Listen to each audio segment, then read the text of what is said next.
नमस्कार। आज अपन संत संप्रदाय नाम का टॉपिक पढ़ेंगे।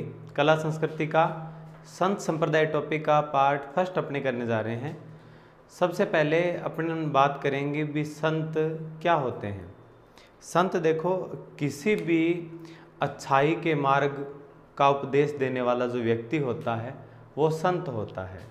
बुराई को दूर करने का जो प्रयास करता है, ठीक है, और अच्छाइयों का प्रचार प्रसार जो व्यक्ति करता है समाज में, उस आदमी को संत कहते हैं। तो अकेला आदमी संत होता है, और एक ही जैसे पूजा पाठ करने वाले जो संत होते हैं, बहुत सारे संत, उनका जो समूह होता है उसको अपन बोलेंगे संप्रदाय। तो यहाँ पे क्या बात हुई, संत में और संप्रदाय में अंतर क्या हुआ। अकेला आदमी जो है, जो किसी परंपरा में बंधा है और वो उस परंपरा को चलाए जा रहा है और वो अच्छे अच्छे उपदेश देता है, वो सिंगल पर्सन संत हो जाएगा। और उसके जैसे उसके चेले वगैरह जो पूरा जो उनका ग्रुप है, जो डेरा है, वो निश्चित जो एक पूरा समूह बना है संतों का, उस पूरे समूह को एक हम क्या कहेंगे, संप्रदाय कहेंगे। तो एक जो संप्रदाय होता है उसके अंदर जितने भी संत होते हैं, उनके पूजा पाठ का तरीका, उनके रीति रिवाज, उनको भगवान को मानने का जो तरीका और उनके नियम वगैरह सभी चीज़ें क्या होती है, एक ही जैसी होती है। ठीक है, तो यहाँ पे अपन बात की है संत की और संप्रदाय की। मैं एक एग्जांपल आपको देना चाहूँगा कि जैसे आपने सुना होगा डेरा सच्चा सौदा। अब डेरा सच्चा सौदा है, उसमें गुरमीत राम रहीम क्या है, एक संत हैं, और जो पूरा डेरा सच्चा सौदा जो है वो एक क्या हो जाएगा, संप्रदाय हो जाएगा। इसी प्रकार से आपने संप्रदाय सुना होगा राधा स्वामी सत्संग व्यास, आपने सुना होगा दादू पंथ, आपने सुना होगा बिश्नोई संप्रदाय। ठीक है, तो बिश्नोई जैसे संप्रदाय हो गया, लेकिन जाम्बोजी क्या थे, संत थे। संत ही संप्रदाय चलाता है। ठीक है, बहुत सारे संप्रदायों के बारे में अपने पढ़ेंगे। ठीक है, आधुनिक काल के जो संप्रदाय हैं उनके बारे में आप सभी को बहुत ज़्यादा गहराई से पता है, डिटेल पता है, वो अपन नहीं करेंगे क्योंकि ज्ञान से आप भरे पड़े हो। ठीक है, संतों को भी जानते हो और संप्रदायों को भी जानते हो। देखो, संत संप्रदाय में सबसे पहले जो अपने बात करेंगे वो भक्ति की बात करेंगे। यहां अपने बात करने जा रहे हैं भक्ति धारा की। कौन सी धारा है ये भक्ति धारा है। भक्ति धारा राजस्थान में दो प्रकार की, लगभग क्या है, दो प्रकार की बताई जाती है। भक्ति धारा दो प्रकार की होती है, और वो दो प्रकार इसके कौन कौन से रहेंगे उस पर आप थोड़ा सा गौर करना। एक रहेगा सगुण भक्ति, एक रहेगा सगुण भक्ति, और दूसरा यहाँ पे रहेगा निर्गुण भक्ति। एक सगुण भक्ति और दूसरा यहाँ पे रहेगा निर्गुण भक्ति। ठीक है, ये दो चीजें हो जाएगी, सगुण और क्या हो जाएगी, निर्गुण भक्ति। दोनों में डिफरेंस क्या है, अंतर क्या है, वो देख लेना। सगुण भक्ति के जो संप्रदाय हैं उनमें मूर्ति पूजा की जाती है। सगुण भक्ति में क्या करेंगे अपन, मूर्ति पूजा करेंगे। और जो निर्गुण भक्ति है इसके अंदर हम मूर्ति पूजा नहीं करते। इसमें केवल जीवों पे दया करना, प्रकृति से प्रेम करना, चोरी नहीं करना, इस प्रकार की अच्छाइयों का ही गुणगान किया जाता है। तो ये निर्गुण भक्ति में होता है।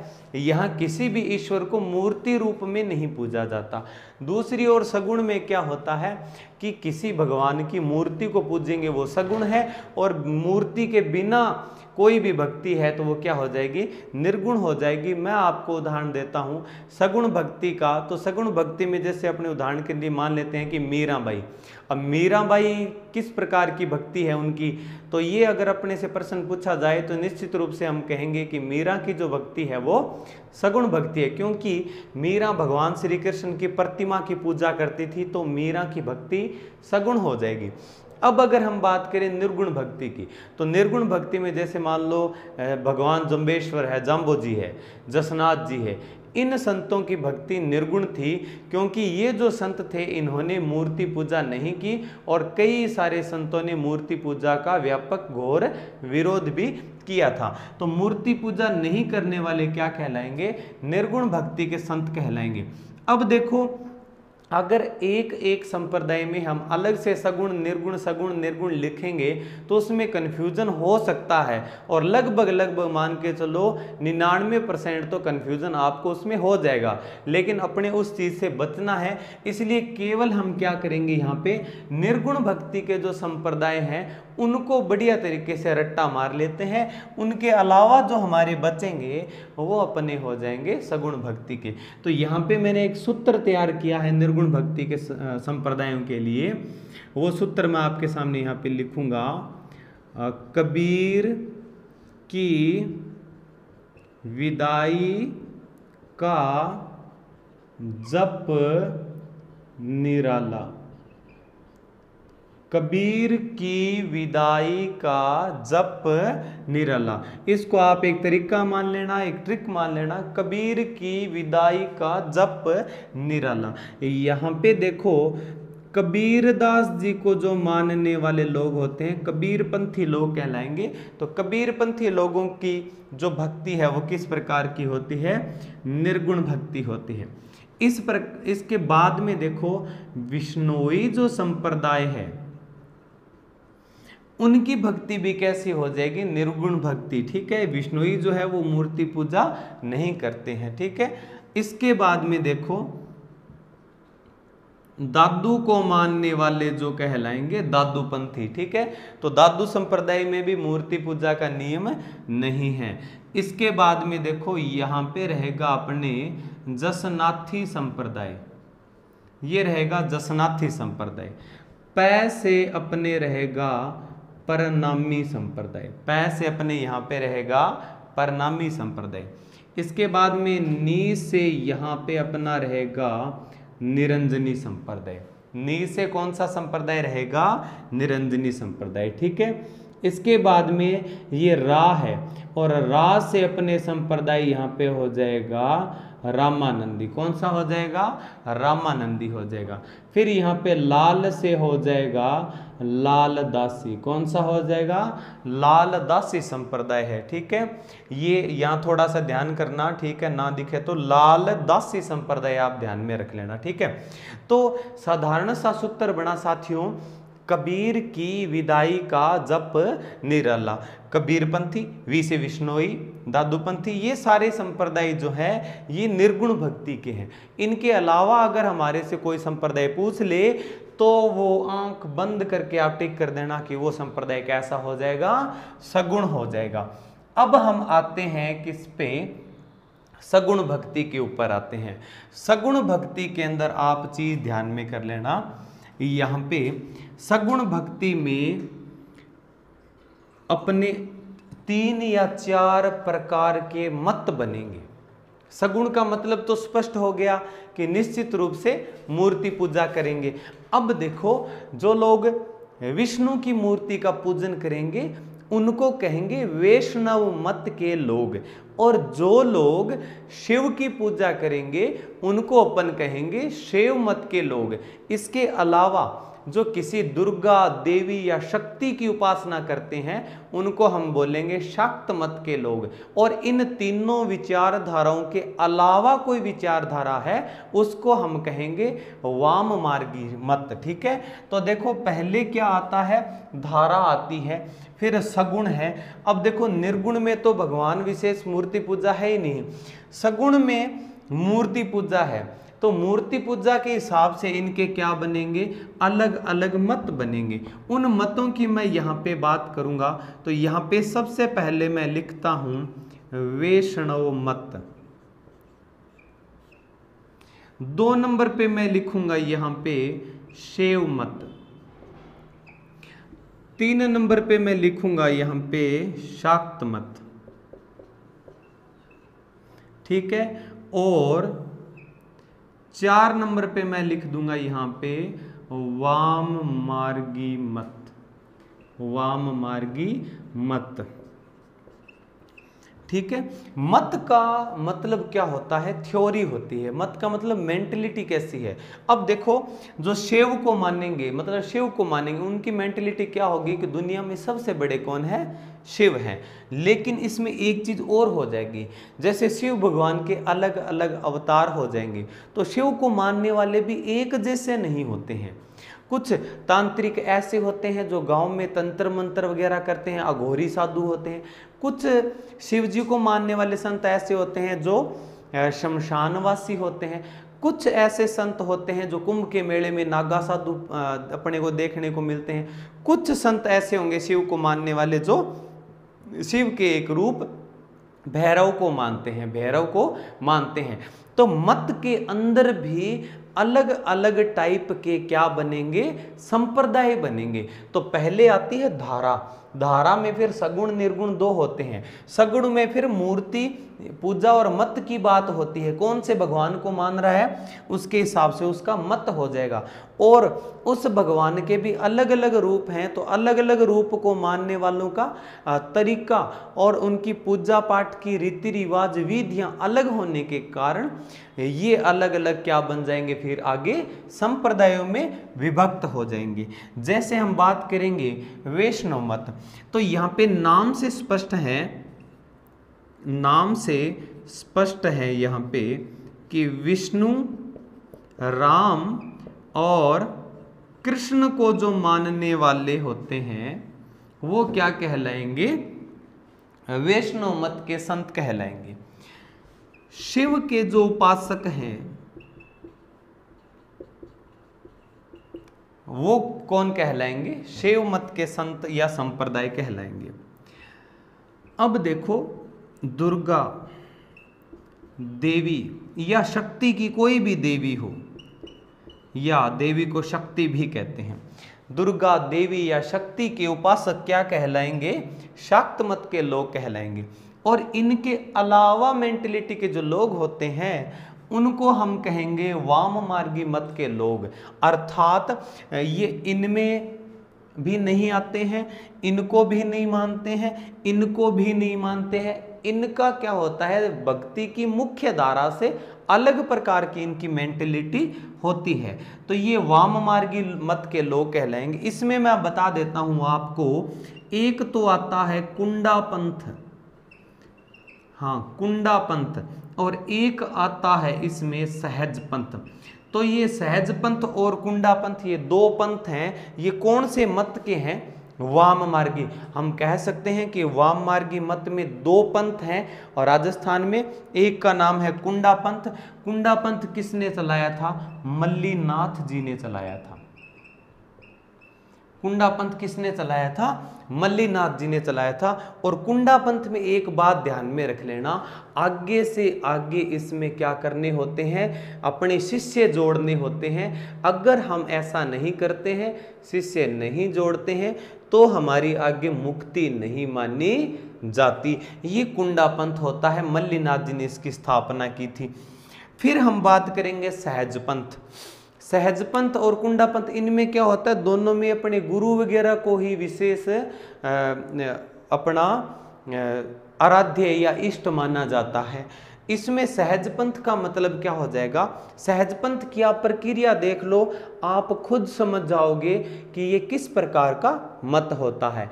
सहज पंथ में एक परकीय स्त्री, मैं बताऊंगा परकीय क्या होती है, एक परकीय स्त्री और एक सुंदर युवक की आवश्यकता होती है, और उन दोनों को एक गहरी गुफा के अंदर ले जाते हैं और वहां जाके उनका पूजा पाठ करवाया जाता है। ठीक है, मैंने देखा नहीं है, मेरे समझ से बाहर है कि एक सुंदर युवक और एक परकीय स्त्री, और दोनों को अंडरग्राउंड गुफा में ले जाके पूजा पाठ करने का किस प्रकार का तरीका उनका होता होगा, ये ज़्यादा डीपली अपने को नहीं जाना है, आपको नहीं देखना है, और ना ही प्रश्न मेरे से पूछने हैं ऐसे कि सर गुफा में क्या हुआ होगा, कैसा प्रोग्राम हुआ होगा, किस प्रकार की पूजा पाठ हुई होगी। ठीक है, इतना मेरे को नहीं, क्योंकि पेपर वाला इतना डीप जाता भी नहीं है और इतना डीप आपको भी नहीं जाना चाहिए। इसलिए अपने इनमें दो में ऊपर ऊपर गहराई से करने वाली चीजें हमारे पास में बहुत है। इनमें देखो परक्या स्त्री का मतलब क्या होता है? परक्या स्त्री का मतलब होता है एक ऐसी स्त्री जो समाज से त्याग दी गई हो, समाज से त्याग दी गई हो, उसको समाज से निकाल दिया गया हो, एक ऐसी स्त्री परक्या स्त्री कहलाती है। और एक सुंदर युवक दोनों को बुला के और अंडरग्राउंड गुफा में क्या करवाएंगे? पूजा पाठ करवाएंगे। किस प्रकार का होता है? इतना डीपली गुफा में इतना डीप नहीं जाना आपको, ठीक है, खतरा ज्यादा है, ऊपर ऊपर की बात अपने कर लेते हैं, ठीक है। तो सहज पंथ में इतनी बात ध्यान में रखना, परक्या स्त्री और सुंदर युवक से अपने पूजा पाठ करवाएंगे। अब देखो ये यहीं पे अपने कंप्लीट हो गया। शाक्त मत मतलब राजपूत समाज है, वो या तो सबसे ज्यादा काली माता को मानते हैं, या चामुंडा माता को, या नागनेची को मानते हैं, या जीर्ण माता को मानते हैं। तो उन लोगों की मेंटलिटी क्या होती है? शाक्त मत कहलाती है। हम इन दोनों की अब बात करेंगे। वैष्णव मत है, इसमें जैसे मान लो मैं नाम लिखता हूं यहाँ पे, वैष्णव मत के जो संत होते हैं उन संतों को क्या कहते हैं? मैं ट्रिक लिखूंगा यहाँ पे क्योंकि कंफ्यूजन ज्यादा होता है, ठीक है। विष्णु को मानने वाले ऐसे अलवार संत कहलाते हैं, ठीक है। तो वैष्णव संप्रदाय के जो संत होते हैं उन संतों को अलवार संत कहेंगे। और शैव मत के जो संत होते हैं, शैव मत के जो संत होते हैं उनको नायनार संत कहते हैं, नायनार या नयनार संत कहा जाता है, ठीक है, नयनार संत कहा जाता है। तो यहां तक ये महत्वपूर्ण बात होगी। इनके अब हम थोड़े बहुत एग्जाम्पल कर लेते हैं, दो दो तीन तीन लिख लेंगे, ज्यादा सारे नहीं लिखेंगे। यहां देखो जैसे मान लो राम को मानने वालों का, जैसे मान लो यहां पे हो जाएगा, मान लो राम स्नेही संप्रदाय हो जाएगा। फिर कृष्ण को मानने वालों का जैसे मान लो वल्लभ संप्रदाय हो जाएगा, यहाँ पे वल्लभ संप्रदाय हो जाएगा। कृष्ण को मानने वालों का जो है निम्बारक संप्रदाय भी होता है, ठीक है। तो ये अपने क्या हो गए? वैष्णव मत के दो एग्जाम्पल लिख लेते हैं, यहाँ पे बहुत है। शैव मत के जो संप्रदाय होते हैं उनमें अपने दो चार संप्रदायों की यहाँ पे बात कर लेंगे, कौन कौन से हैं, गहराई डिटेल उनकी बाद में करेंगे हम। यहाँ देखो सबसे पहले इनका जो पुराना संप्रदाय है वो है पाशुपत या लकुलिश संप्रदाय। पाशुपत ये जगह अपने इधर वाली साइड बढ़ा लेते हैं, इसको इधर वाली साइड जगह काम में ले लेंगे। पाशुपत या कौन सा संप्रदाय है? लकुलिश संप्रदाय हो जाएगा। याद रखना साथियों, शैव मत का सबसे पुराना संप्रदाय है। और मेन जो इसका जो मंदिर या डेरा है, ये जो चीजें मैं बोल बोल के बता रहा हूं इनको आप नोट्स के ऊपर एक जगह अलग से इनको नोट कर लेना साथ में, कोई बात नहीं, ठीक है। तो पाशुपत या लकुलिश संप्रदाय है, इनका जो मेन मंदिर है वो कैलाशपुरी उदयपुर के अंदर एकलिंग जी का मंदिर है, एकलिंग जी का मंदिर। और एकलिंग जी जो है वो कौन से संप्रदाय को मानते थे? पाशुपति या लकुलिश संप्रदाय को मानते थे, ठीक है। तो यदि पूछ ले कि पाशुपति या लकुलिश संप्रदाय का मुख्य मंदिर कहाँ है, तो कैलाशपुरी उदयपुर में जो एकलिंग जी का मंदिर है। और हमने एक हिस्ट्री में हमने कहानी सुनी है कि बप्पा रावण नाम का एक राजा था और उसको कैलाशपुरी के अंदर एक ऋषि थे जिनका नाम था हारित राशि। हारित राशि जो थे उन्होंने इसको आशीर्वाद दिया था बप्पा रावण को कि तू आगे चलकर मेवाड़ का सम्राट बनेगा।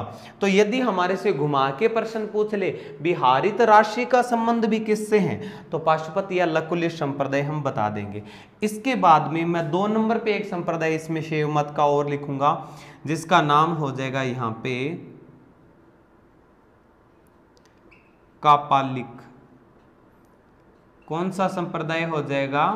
कापालिक संप्रदाय हो जाएगा, ठीक है। ये जो कापालिक संप्रदाय के लोग होते हैं ये खोपड़ी का पूजन वगैरह करते हैं और अघोरी टाइप के संत होते हैं। और इनका जो मेन काम होता है तंत्र मंत्र वगैरह करना, आपने फिल्मों में देखा होगा, ठीक है, या फिर बसों के अंदर साइड में पर्चे से चिपके होते हैं, पेज से, उन पे लिखा होता है। ये तो एक दो तो ये बंगाली बाबा वगैरह ज़्यादा आते हैं, एक आधे अघोरी संत वगैरह भी होते हैं। ये कहते हैं मनचाहा प्यार पाएं, मनचाही नौकरी पाएं, ठीक है, सौतन से छुटकारा, और बहुत सारी ऐसी ऐसी चीज़ें जो है। और अजीबोगरीब बात तो ये है कि जो आदमी 5वीं 6वीं क्लास में जिसको 2 का पढ़ा भी याद नहीं हो और पिट पिटा के वो स्कूल से भाग गया, उस आदमी से अपने जो है नौकरी के ताबीज़ मांगने जाते हैं। लेकिन उनको पता है कि बुद्धू बहुत सारे लोग हैं, ये अपने पास में आते रहेंगे, इसलिए लोग, समझदार लोग हैं, वो भी क्या करते हैं, चोरी चोरी चुपके चुपके इनके पास में जाते हैं। और सबसे बढ़िया इनका जो काम चलता है कि सौतन से छुटकारा, ये बड़ी समस्या है, सबसे बड़ी। इतनी बड़ी समस्या ग्लोबल वार्मिंग भी नहीं है, ठीक है। इंडिया में अपने सबसे ज़्यादा बड़ी समस्या सौतन से छुटकारा हो जाएगा। इसके अलावा जो है मनचाहा प्यार पाए, मनचाहे नौकरी के लिए तो कम जाते हैं, मनचाहे प्यार के लिए ज़्यादा जाते हैं लोग, इसलिए इनका काम बढ़िया चलता है। और इस बात का अनुमान इस बात से लगाया जा सकता है कि इनके जो ये मसूरी करते हैं, ऐड करते हैं, इनका जो पैम्पलेट होता है वो बहुत ही बढ़िया, मेरे ख्याल से कम एक पैम्पलेट है वो 10-15 रुपए का ये बनवा के लाते हैं। इसका मतलब क्या हुआ कि इनकम तो खूब है। अब कोचिंग सेंटर वाले जो पैम्पलेट बनवाते हैं बेचारे, वो कोई 250-300 के 1000 पैम्पलेट होते हैं, बिल्कुल छोटे छोटे से ऐसे होते हैं, ठीक है। इसका मतलब देखो कि कोचिंगों से ज़्यादा इनमें कमाई है, लेकिन आपको उधर नहीं जाना है, आजकल स्कोप नहीं रहा है। देखो, कापालिक संप्रदाय हो गया, इसके बाद में इनमें सबसे खतरनाक, सबसे डेंजर होते हैं कालामुख संप्रदाय के साधु। कालामुख संप्रदाय जो है सबसे भयंकर और अति मार्गी होते हैं। ये क्या काम करेंगे, शमशान घाट में निवास करेंगे, मुर्दे की खोपड़ी में भोजन करते हैं, उसी में पानी पीते हैं। ये लोग बहुत ही ज़्यादा डरावने होते हैं। आजकल ये लोग लुप्त हो गए क्योंकि प्राइवेसी नहीं रही, ठीक है। जहाँ शमशान से हमारे अंदर एक भय होता था वो आजकल नहीं रहा है। आजकल तो लोग देखते हैं कि ऐसा कोई अपने को अजीबोगरीब चीज़ मिले और अपने उसको टिकटॉक पे वायरल कर दे, इसलिए ये जो है ये साधु बेचारे शमशानों से क्या हो गए हैं, गायब हो गए हैं। तो ये कालामुख संप्रदाय के साधु होते, सबसे भयंकर खतरनाक अतिमार्गी होते हैं ये लोग। इसके बाद में मैं बात करूंगा शैव मत का एक ऐसा संप्रदाय जो राजस्थान में नहीं है, लेकिन मैं करवा देता हूं आपको, कर्नाटक में चलता है, जिसका नाम है लिंगायत। इसका नाम है लिंगायत संप्रदाय। लिंगायत संप्रदाय डिटेल भी इनकी कर लेंगे, ठीक है, कोई बात नहीं। लिंगायत संप्रदाय थोड़ा बता देता हूं। ऋषि वसव और अल प्रभु नाम का दो संत थे, दोनों ने कर्नाटक में चलाया, राजस्थान में ये नहीं है।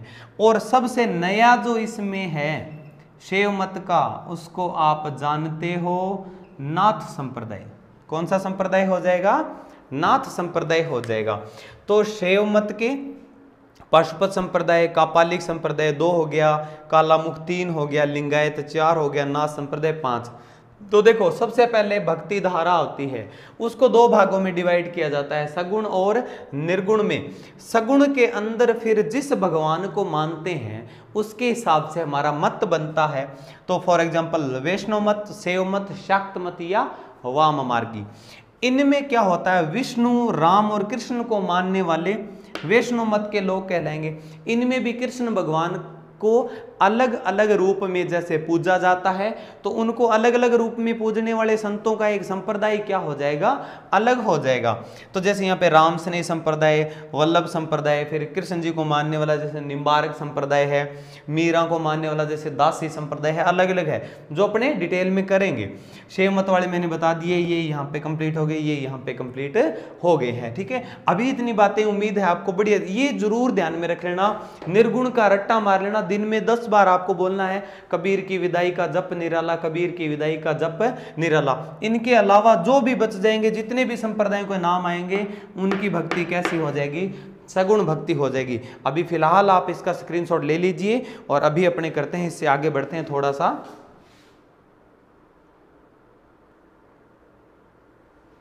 ठीक है, अब अपन सगुण और निर्गुण की हमने बात कर ली है कंप्लीट यहाँ पे, और भक्ति धारा कि मुख्य मुख्य बातें हमने कर ली।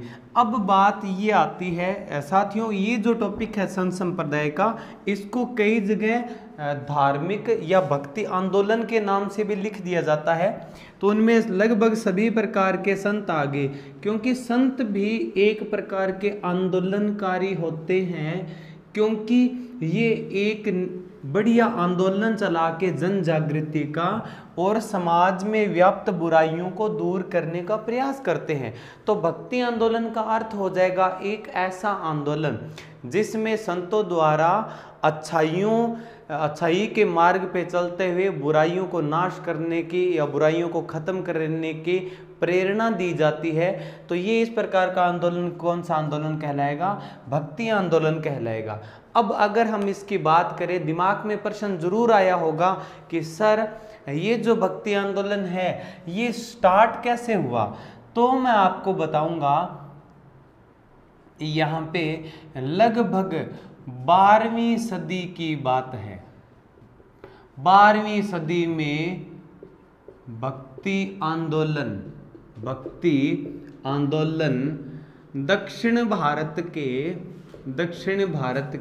भारत में जहां पे तमिल लैंग्वेज बोली जाती है, तमिलनाडु के आसपास का दक्षिण भारत के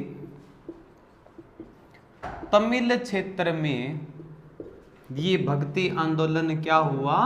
प्रारंभ हुआ। इसको आंदोलन का नाम हमने दे दिया क्योंकि ये क्या है? जन जागृति का एक आंदोलन है, ताकि लोगों को जुआ, चोरी, शराब, मांस, मदिरा जैसी कुरीतियों से दूर रखा जा सके। तो 12वीं सदी में लगभग भक्ति आंदोलन दक्षिण भारत के तमिल क्षेत्र में स्टार्ट हो गया। स्टार्ट करने वाला आदमी कौन था? सबसे पहले जो व्यक्ति थे उनका नाम है शंकराचार्य जी। शंकराचार्य जी को दक्षिण भारत में भक्ति आंदोलन के प्रणेता या प्रवर्तक माना जाता है। दक्षिण भारत में या पूरे भारत में सबसे पहले स्टार्टिंग किसने की भक्ति आंदोलन की? शंकराचार्य जी ने की थी। यहाँ एक चीज और ध्यान में रखना, यहाँ पे एक महिला हुई जिसका नाम था अंडाला। क्या नाम था?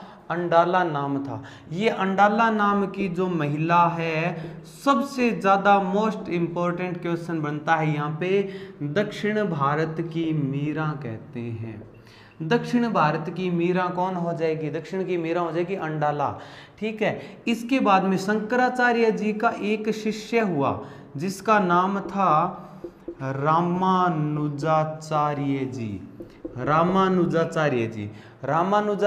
जी जो है, इन्होंने एक संप्रदाय चलाया था जिसका नाम था रामानुज संप्रदाय। और रामानुजाचार्य के गुरुजी कौन हुए? शंकराचार्य जी। भक्ति आंदोलन के प्रणेता कौन हुए? शंकराचार्य जी। और रामानुजा संप्रदाय चलाया किसने? रामानुजाचार्य ने चलाया था। ठीक है। अब इनकी जो अधिक जो डिटेल है, हम आगे जो संप्रदाय आएगा रामानुज संप्रदाय, उसमें मैं आपको लिखूंगा कि रामानुज संप्रदाय जो है, इनमें श्री भाष्य नाम की किताब लिखी गई और विशिष्टाद्वैतवाद नाम का सिद्धांत दिया गया। यहाँ पे मैं सिद्धांतों की ओर बात कर लूँगा। ठीक है। अब देखो एक चीज मैं आपको बताता हूँ, ये तो स्टार्टिंग की बात है। फिर रामानुजाचार्य के एक शिष्य हुए जिनका नाम था रामानंद। क्या नाम था? रामानंद। ये भी 2 नंबर पे सबसे ज्यादा महत्वपूर्ण प्रश्न बनता है। एक तो ये वाला प्रश्न और एक रामानंद का प्रश्न। रामानंद जी से पहले भक्ति आंदोलन साउथ इंडिया में चलता था, दक्षिण भारत में चलता था। लेकिन रामानंद जी ने क्या काम किया? भक्ति आंदोलन को उत्तर भारत में लाके इसका प्रचार प्रसार किया। तो हम कह सकते हैं कि भक्ति आंदोलन को, कौन से आंदोलन को? भक्ति आंदोलन को कौन से भारत में? उत्तर भारत में लाने का श्रेय जाता है। लाने का क्या जाता है? श्रेय जाता है। किसको जाता है? रामानंद को। बहुत ही ज्यादा मोस्ट इंपॉर्टेंट प्रश्न यहाँ पे बनता है। रामानंद ने देखा कि उत्तर भारत के जो लोग हैं, देखो एक सीक्वेंस वाइज सारी चीज आपको बता रहा हूं मैं। रामानंद ने देखा कि उत्तर भारत के जो लोग हैं वो अलग अलग जाति और मतों में बंटे हुए हैं। तो रामानंद जी को पता था कि अगर यहाँ पे भक्ति आंदोलन चलाना है, लोगों को एकजुट करना है, तो मुझे अलग अलग जातियों से लोग लेने पड़ेंगे। इसलिए सबसे पहले रामानंद जी बनारस आए और यहाँ पे अलग अलग जातियों के जो संत थे उनको इकट्ठा करके अपने संप्रदाय में मिलाया, ताकि उस संत की जो जाति है उस जाति के लोग इसमें जुड़े। उदाहरण के लिए धन्ना जाट थे, इसके बाद में सेना नाई, पीपा राजपूत थे, सगना कसाई था, रैदास चमार था, कबीर जुलाहा था। अलग अलग जाति मतों से संतों को इसने इकट्ठा किया और भक्ति आंदोलन जो है वो उत्तर भारत में एक बड़े रूप में क्या हो गया, प्रसारित हो गया। ये तो अपने बात आ गई कि भक्ति आंदोलन को अपने खींच के कहाँ ले आए हैं, उत्तर भारत में ले आए हैं। लेकिन क्या हुआ, अलग अलग जो संप्रदाय के लोग थे उनका मत भगवान को मानने का अलग अलग था। ऐसे ही नहीं, मैंने इनका जैसे शिष्य एक बना जिसका नाम था संत पीपा। अब पीपा भी राजा थे और राजा के बाद में जो राजपाट मोह माया त्याग करके और फिर इनके पास में आए, तो गुरु के जो शब्द होते हैं उनमें प्रभाव होना चाहिए अच्छा, ताकि जो स्टूडेंट है उस राह पे चलने के लिए प्रेरित हों। बहुत मुश्किल काम था। मैं एक आपको छोटी सी स्टोरी आपको यहाँ बता देता हूँ। आपने नाम सुना होगा उज्जैन का। उज्जैन ये वही उज्जैन है जहाँ शिव महाकाल की पूजा होती है, शमशान घाट की राख से आरती होती है। यहाँ पे उज्जैन साथियों एमपी में है। उज्जैन के एक बड़े पहुंचे हुए राजा थे, राजा भर्तहरि। राजा भर्तहरि और भर्तहरि उज्जैन साम्राज्य बहुत ही व्यापक और बहुत ही ज्यादा विस्तृत साम्राज्य हुआ करता था। अब ऐसे राजा को ज्ञान देने के लिए गुरु आए। उस समय के पहुंचे हुए आदमी थे जिनका नाम था गोरक्षनाथ। गोरखनाथ जी आए और गोरखनाथ जी ने कहा कि राजा भर्तहरि, तुमने महलों के राजपाट भोग विलास इन चीज़ों का लुत्फ ले लिया है, लेकिन अगर तुम्हें जीवन में सद्गति को प्राप्त करना है तो तुम्हें अंत में भगवान में ध्यान लगाना पड़ेगा। मोह माया में अगर उलझा रहेगा तो तेरी मुक्ति नहीं होगी। लेकिन इसके पास में प्रेजेंट में जो चीज़ें थी, एक तो सबसे बड़ी चीज़ थी भर्तहरि की रानी पिंगला। पिंगला इतनी ज़्यादा सुंदर थी, बहुत ज़्यादा खूबसूरत थी।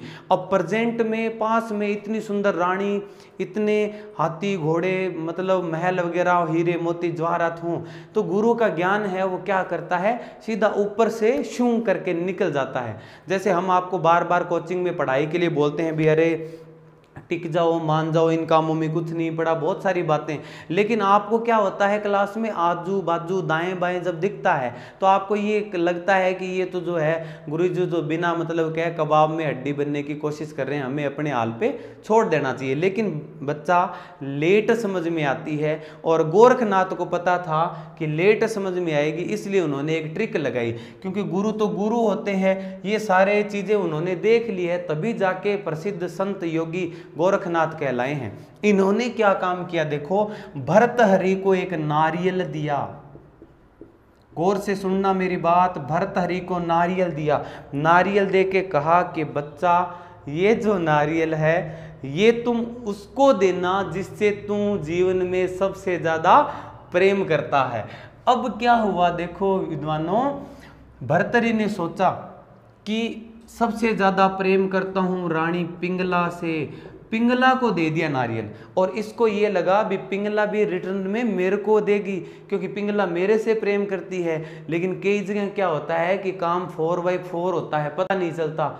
अब देखो क्या है, मजेदार बात है, पिंगला प्रेम करती है, भर्तहरि का सेनापति है अश्वपाल, अश्वपाल से प्रेम करती है। ठीक है, आगे से आगे देखो, पिंगला ने ये कहा कि अश्वपाल ये नारियल उसको देना जिससे तुम सबसे ज्यादा प्रेम करते हो। तो ये इसने सोचा कि मेरे को देगा, लेकिन कहानी और उलझी हुई है। अश्वपाल प्रेम करता है, गांव में एक और ही कोई लुगाई है उससे। अब नारियल इसके पास चला गया।